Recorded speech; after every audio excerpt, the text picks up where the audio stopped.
আসসালামু আলাইকুম viewers, welcome to momos kitchen. আমার আজকের রেসিপিতে থাকছে বগুড়ার বিখ্যাত গরুর মাংস দিয়ে আলু ঘাটি তৈরি। প্রপার ওয়েতে রান্না করতে পারলে এর স্বাদ মুখে লেগে থাকবে আর আপনি কখনোই এই খাবারের স্বাদ ভুলতে পারবেন না। আজকের রেসিপির জন্য এখানে নিয়ে নিলাম 1.5 কেজি পরিমাণ গরুর মাংস। এ পর্যায়ে চুলায় একটি প্যান বসিয়ে এর মধ্যে দিয়ে দিলাম হাফ কাপ মতো রান্নার তেল, দিয়ে দিলাম 7-8টি এলাচ, 4 টুকরা দারুচিনি, আর দিয়ে দিলাম 10-12টির মতো লবঙ্গ, দিয়ে দিলাম একটি তেজপাতাকে ছোট টুকরো করে, দিয়ে দিলাম প্রায় 1 কাপ মতো পেঁয়াজ কুচি। পেঁয়াজগুলোকে আমি কিছুটা নরম করে ভেজে নিলাম। এখন দিয়ে দিলাম স্বাদ মতো লবণ, 1.5 টেবিল চামচ পরিমাণ আদা পেস্ট, আর দিয়ে দিলাম 1 টেবিল চামচ পরিমাণ রসুন পেস্ট। মশলাগুলো দিয়ে ভেজে নিলাম। এখন দিয়ে দিলাম 1 টেবিল চামচ পরিমাণ লাল মরিচের গুঁড়ো, হাফ টেবিল চামচ পরিমাণ হলুদের গুঁড়ো, 1 টেবিল চামচ পরিমাণ ধনিয়ার গুঁড়ো, 1 টেবিল চামচ পরিমাণ জিরার গুঁড়ো।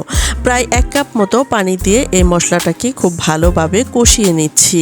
মশলাটা খুব ভালোভাবে কষিয়ে নিতে হবে।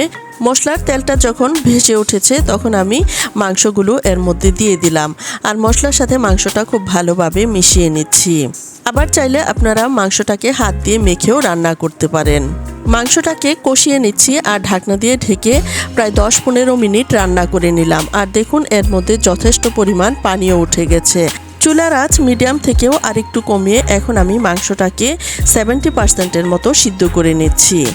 আলু ঘাটিতে ব্যবহার করার জন্য এখানে প্রায় 1 কেজির মতো আলুকে আমি সিদ্ধ করে নিলাম আর এগুলোকে আমি হাত দিয়ে ম্যাশ করে নিচ্ছি। তবে বগুড়াতে কিন্তু এই আলু দিয়ে আলু ঘাটি তৈরি করা হয় না, এটার জন্য বিশেষ একটা আলু রয়েছে। সেই আলুটা যেহেতু আমার কাছে নেই তাই আমি বাজারের কেনা লাল আলু দিয়েই রান্নাটা করে দেখাচ্ছি।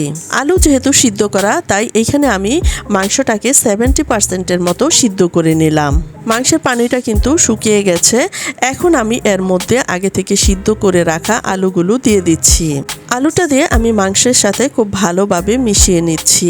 আলু আর মাংস যখন মিশানো হয়ে গেছে তখন আমি ঢাকনা দিয়ে ঢেকে আরও কিছু সময় কষিয়ে নিচ্ছি। আলু আর মাংসটা যখন খুব ভালোভাবে কষানো হয়ে গেছে আর এর মধ্যে তেলটাও ভেসে উঠেছে তখন আমি এর মধ্যে দিয়ে দিচ্ছি ফুটন্ত গরম পানি। এখানে ঝোলের পরিমাণটা একটু বেশি দিতে হয় কারণ রান্না হতে হতে পানিটা অনেকটাই কমে যাবে। পানিটা দিয়ে আবারও নেড়েচেড়ে মিশিয়ে নিচ্ছি। চুলার আঁচ মিডিয়াম করে মাংসটা প্রপারভাবে সিদ্ধ হওয়া পর্যন্ত রান্না করে নিচ্ছি। ফিরে আসলাম বেশ কিছুক্ষণ পর।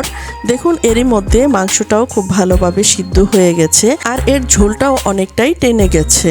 এখন দিয়ে দিচ্ছি 1 চা চামচ পরিমাণ ভাজা জিরার গুঁড়া। এখন দিয়ে দিচ্ছি 4-5টি লাল সবুজ কাঁচামরিচ। আবারও নেড়েচেড়ে মিশিয়ে নিচ্ছি। তবে এর গ্রেভিটা কিন্তু খুব বেশি পাতলা আবার খুব বেশি ঘন হবে না।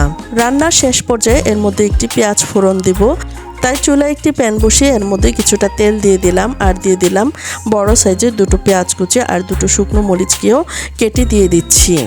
আর পেঁয়াজগুলো যখন বেরেস্তার মতো করে ভাজা হয়ে যাবে তখন আমি তরকারিতে দিয়ে দিচ্ছি। আর রান্নার শেষ পর্যায়ে যদি এরকম একটি পেঁয়াজ ফোড়ন দেওয়া হয় তাহলে এটা খেতে কিন্তু খুবই সুস্বাদু হয়।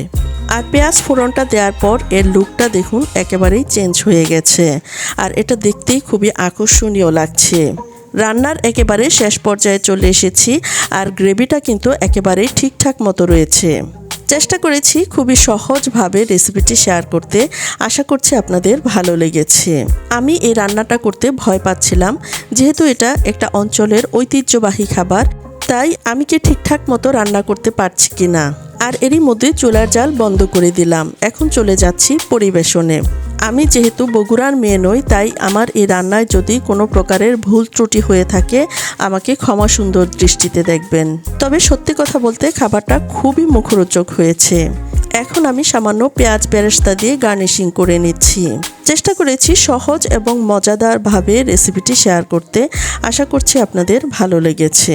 আবারও দেখা হবে নতুন কোনো ভিডিওতে। আজ এ পর্যন্তই। আল্লাহ হাফেজ।